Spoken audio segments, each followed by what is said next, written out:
Vamos ler a palavra de Deus? Amém, queridos?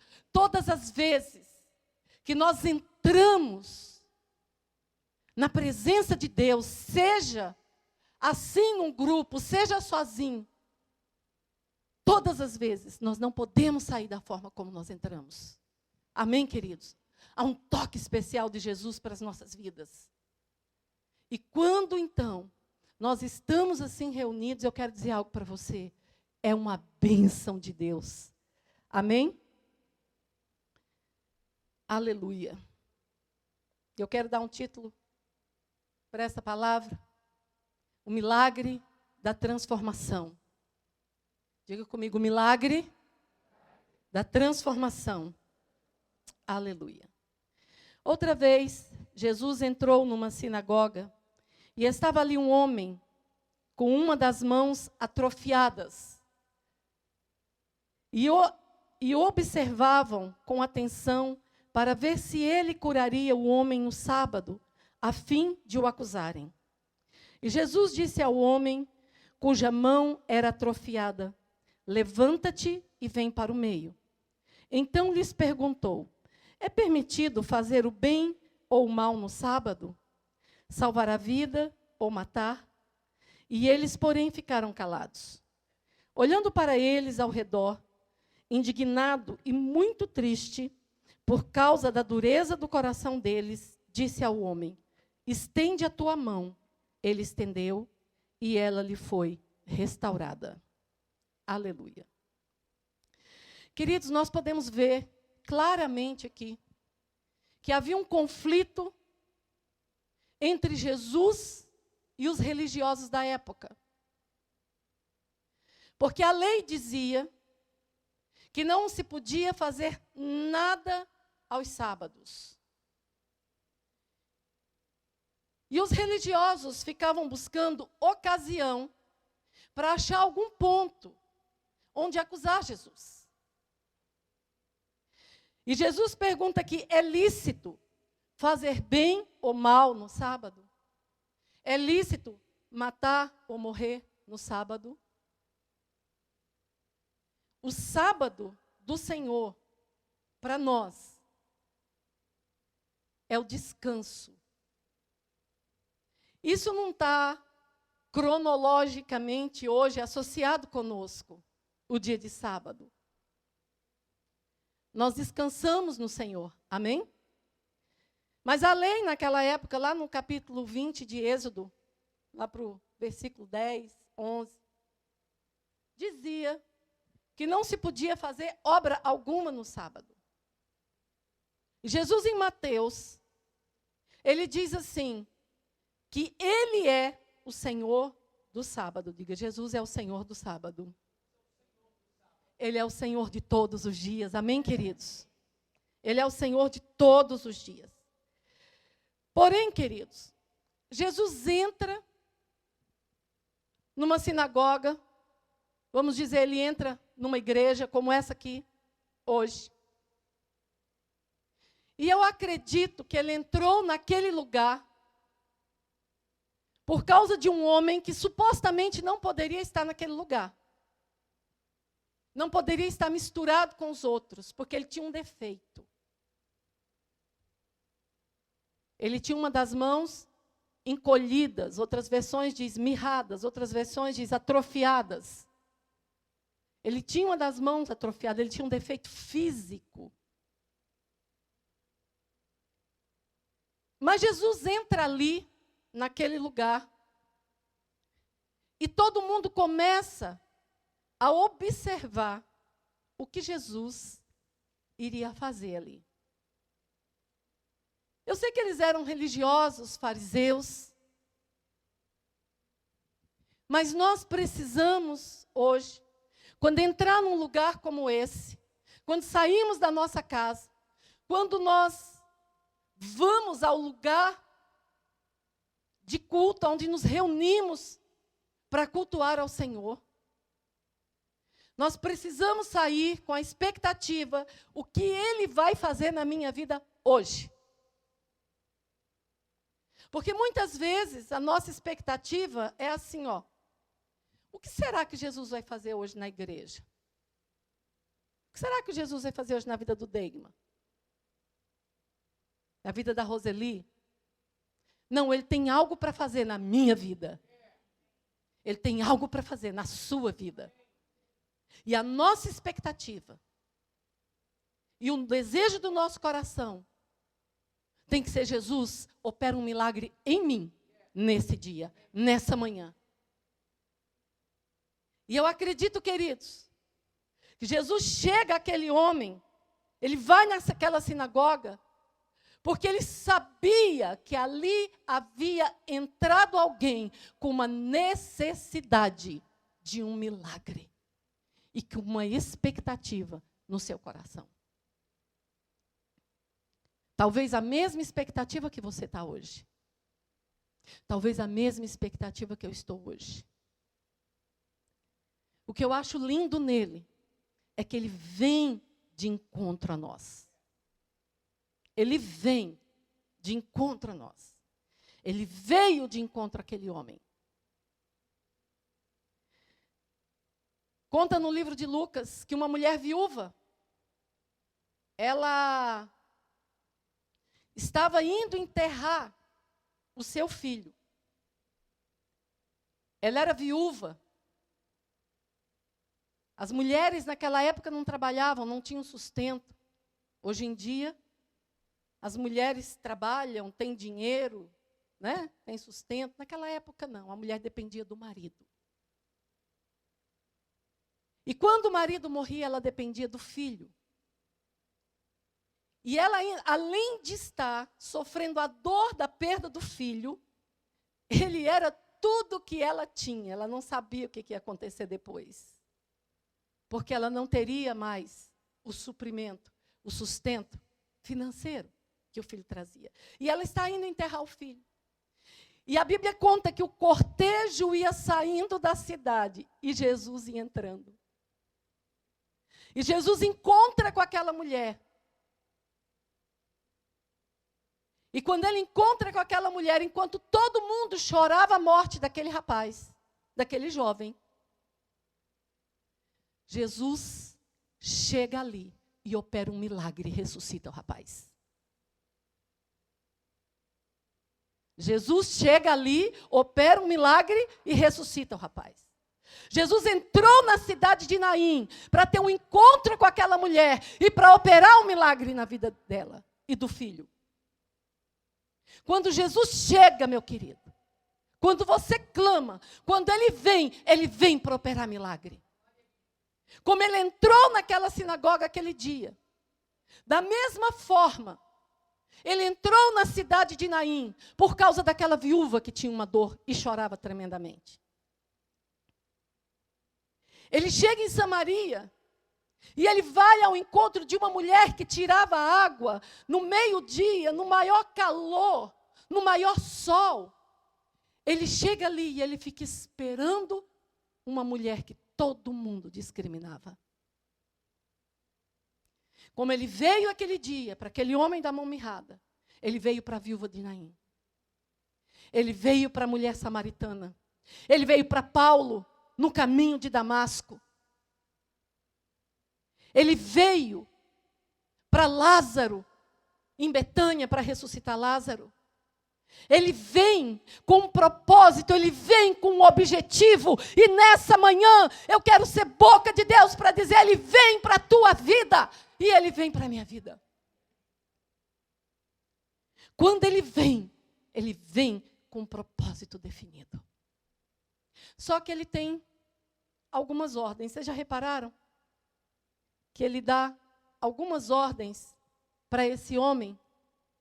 Nós não sabemos se o defeito dele era de nascença, ou nós não sabemos se esse defeito dele havia acontecido depois. Mas eu li numa das versões que eu li, diz que o homem estava com a mão mirrada. As outras dizem, ele tinha uma mão mirrada, uma mão encolhida, seca, ressequida. E Jesus entra ali. Eu acredito que por causa daquele homem.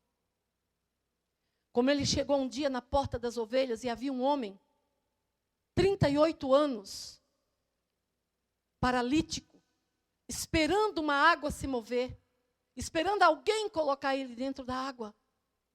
Mas Jesus chega para ele. E Jesus diz assim: homem, pega o teu leito e vai. Pega o teu leito e vai. E para esse homem, se vocês observaram no texto, primeira ordem que ele dá para ele é: levanta-te. Levanta-te. Primeira coisa, primeiro ponto, para acontecer um milagre de restauração na nossa vida, é nos levantarmos. Vou dizer algo para você, pastora Marcelana, não sabia o que eu ia pregar hoje, tá? Aqui nós não contamos um para o outro, para não correr o risco de parecer sugestivo.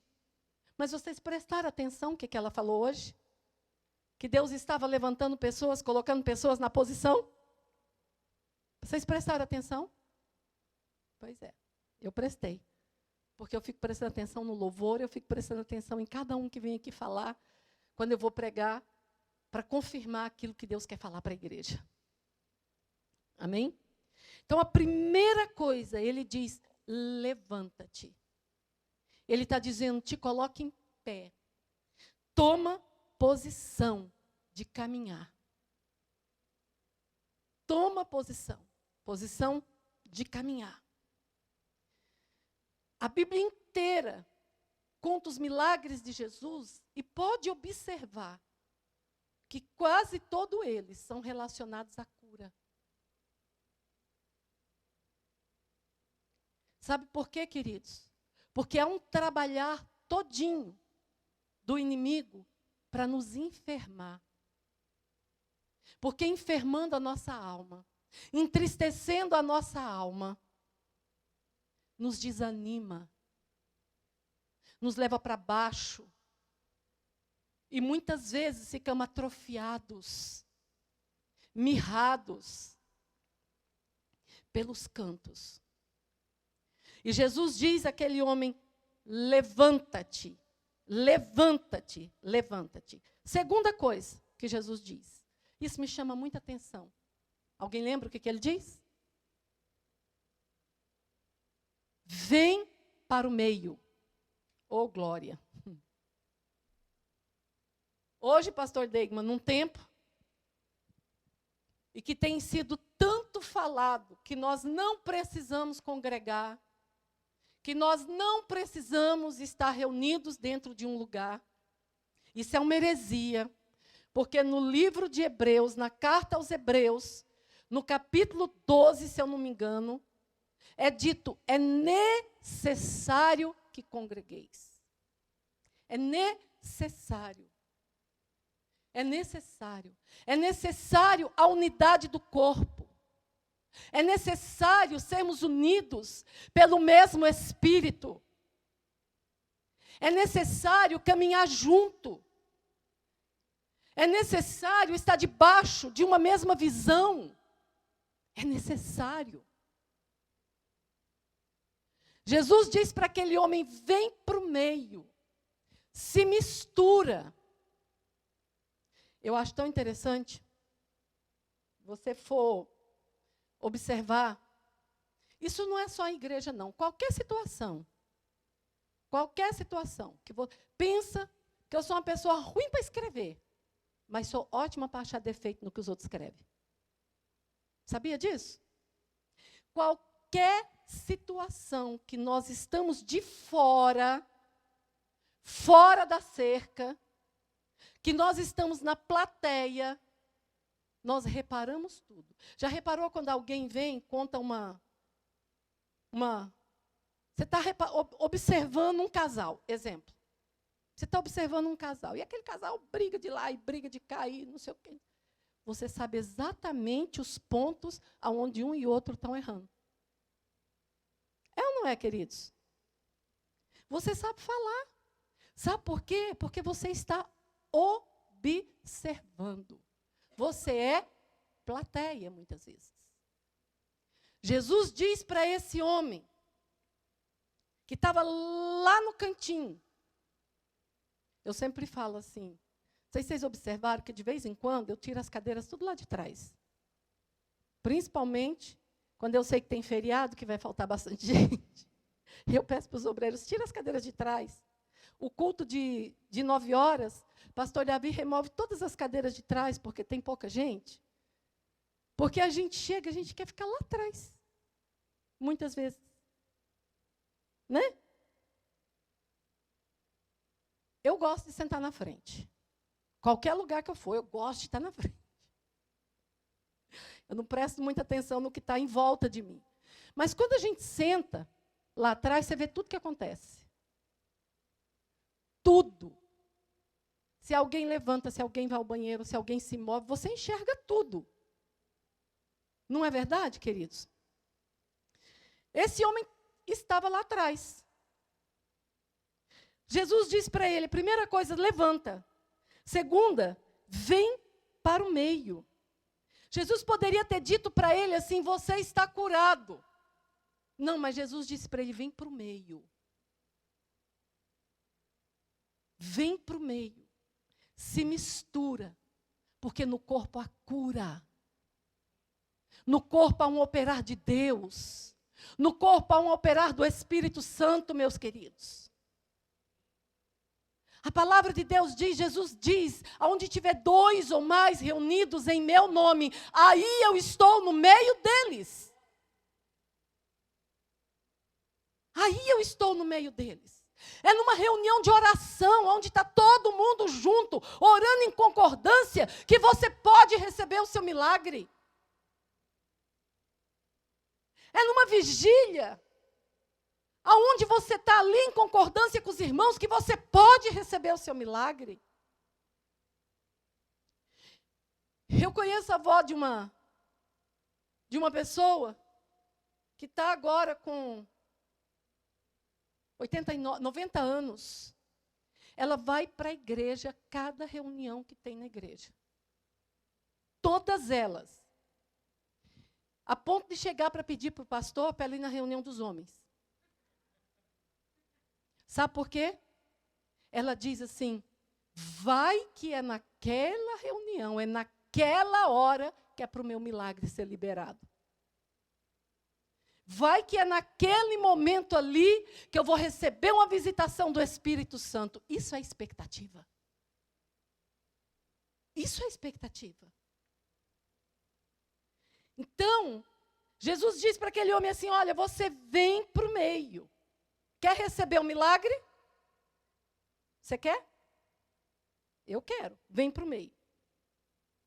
Porque é no meio que eu opero. Era mais ou menos isso que Jesus estava falando. É no meio que eu vou operar na sua vida. Terceira coisa. Jesus diz para ele assim, estende a mão. Olha que interessante. Estende a mão. Ô, meus amados, nós vivemos num mundo e numa época onde nós nos importamos somente conosco, somente com as nossas causas, somente com a nossa situação. Jesus disse para ele assim, estende a sua mão. Quantos de nós hoje temos a mão mirrada, mão fala de serviço, mão fala de ofertar, não estou falando de dinheiro não, de ofertar na vida do outro aquilo que eu posso fazer. Mão fala de trabalhar na obra de Deus. Mão fala de colocar os seus dons, a sua aptidão. Aquilo que o Senhor te deu a serviço dEle. Da obra dEle. Jesus queria curar esse homem. Com certeza, esse homem era um homem decepcionado, era um homem mais ou menos excluído pela sociedade, porque ele tinha um defeito. Jesus não está olhando para os nossos defeitos. Ele quer curar os nossos defeitos. E nós vamos ser curados a hora que nós nos colocarmos de pé, a hora que nós formos para o meio e a hora que nós estendermos a mão. A igreja hoje não fala mais de estender a mão ao aflito. A igreja hoje, quando eu falo igreja, eu estou falando de um todo. Muitas vezes, estamos sentados nos bancos e a mão direita mirrada. O texto faz questão de citar que era a mão direita. Mão direita, faça assim na sua mão. Mão direita, fala de labor, fala de servir. A mão direita, mirrada, a mão direita encolhida. E espiritualmente, nós precisamos nos levantar. Nós precisamos vir para o meio, nos misturar. E nós precisamos estender a mão para sermos curados. Para sermos restaurados. E para o milagre acontecer na nossa vida. Olha para o seu irmão e pergunta se ele quer um milagre.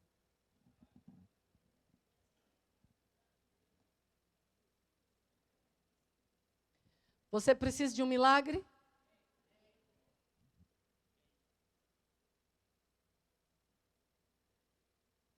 Quero falar algo para você. Eu sou meio suspeita. Sou meio suspeita para falar. Quando eu me converti, eu fiz um propósito com Deus. De que eu ia servi-lo. Até que ele voltasse, ou até que eu morresse. Às vezes eu sempre falo isso. Eu falo que eu não quero ficar, que Deus tenha misericórdia de mim, para eu não ficar dando... Eu e o pastor Deigma, às vezes a gente conversa, né, sobre isso. Para não ficar dando trabalho para ninguém, porque você já viu a eletricidade, né? Que é aqui, que é ali. Até falar, ele fala assim. Já repararam?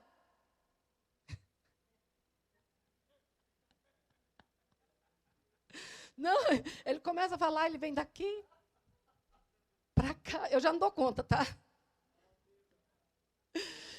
E ele fala. E outro dia nós estávamos conversando isso. Eu falei, eu sempre peço para o Senhor, Senhor, que eu morra. Ai, coisa linda, gente, morrer pregando. Já pensou? Que maravilha seria? Nossa, para mim seria glória.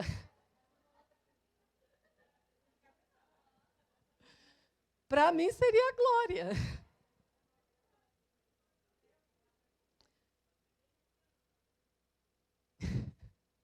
Vocês têm que ficar, gente, para orar para eu ressuscitar. Não ora, tá? Quando eu morrer, não ora para eu ressuscitar. Ninguém me traz de volta de onde eu estiver. Eu estou com o Senhor na glória, muito bem. Vai ser meu descanso. Mas eu fiz um propósito com Deus de servi-lo enquanto eu vivesse.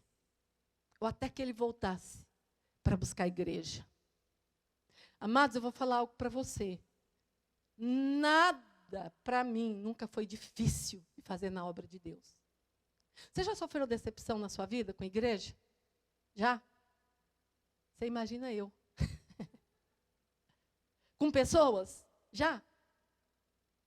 Você imagina eu. O único aqui que não sofreu decepção foi o pastor Deigma. Easy going para ele.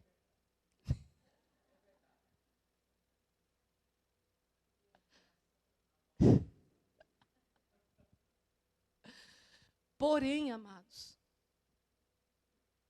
eu determinei algo no meu coração. Tudo que eu faço para Deus. Determine no seu coração tudo que você faz para Deus. Tudo que você é por Deus. Tudo que você sabe por Deus. E eu quero que nessa manhã eu seja curada de toda atrofia na minha vida. E que você que está ouvindo essa palavra hoje, que crê que Jesus está neste lugar, que você venha desejar a cura, a libertação, a restauração, o milagre na sua vida. Jesus está voltando para buscar a igreja. É tempo de restauração. É tempo de cura. É tempo de milagre. É tempo do novo de Deus nas nossas vidas. É tempo. Jesus disse para esse homem: estende a sua mão. E olha o que aconteceu. Vamos ler aqui no texto.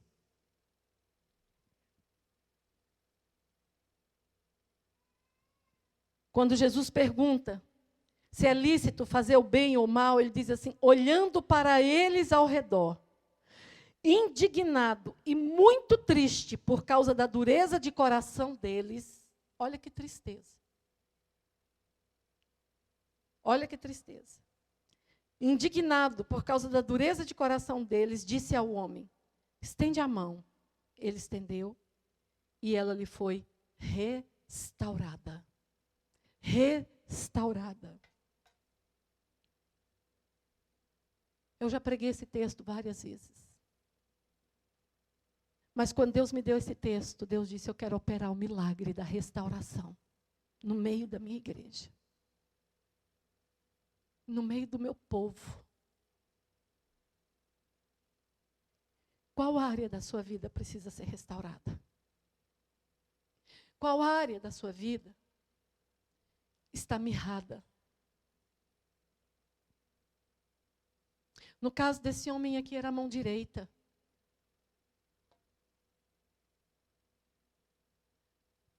No caso desse homem, era a mão direita. Eu sempre conto para vocês.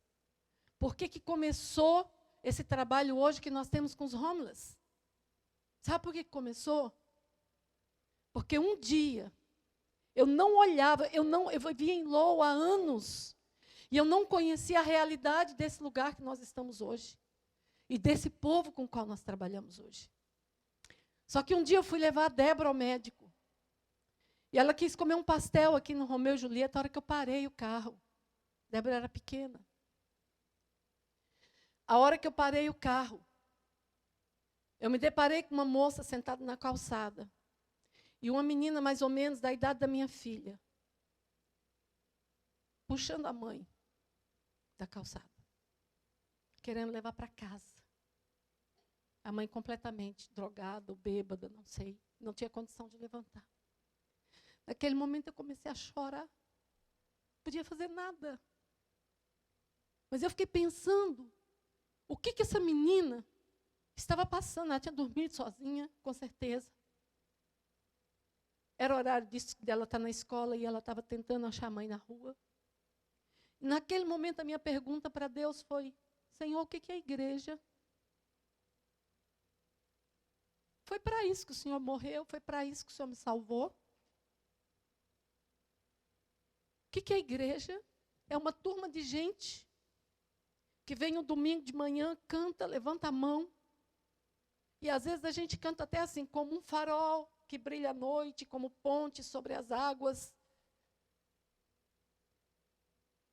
Usa-me, Senhor, usa-me, Senhor. E tem N situações em volta de nós, onde Deus quer nos usar.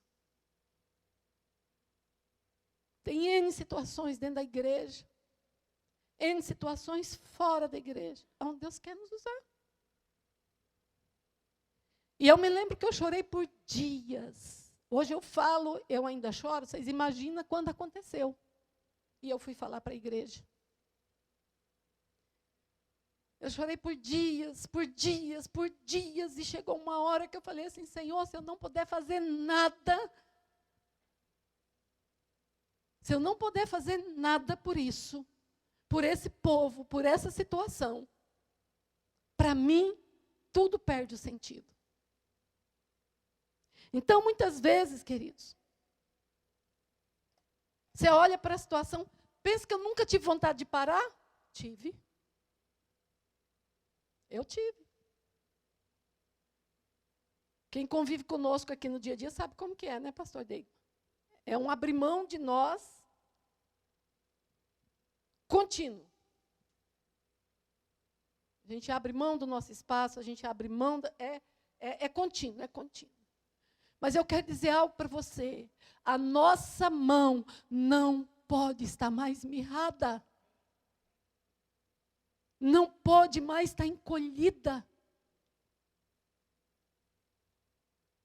Nós precisamos nos levantar, nós precisamos vir para o meio e nós precisamos estender a mão em direção àquilo que Deus quer. Há um propósito na igreja. Há um propósito para a minha vida e para a sua vida. E esses dias eu ouvi alguém falar assim: aquele que não serve, não serve.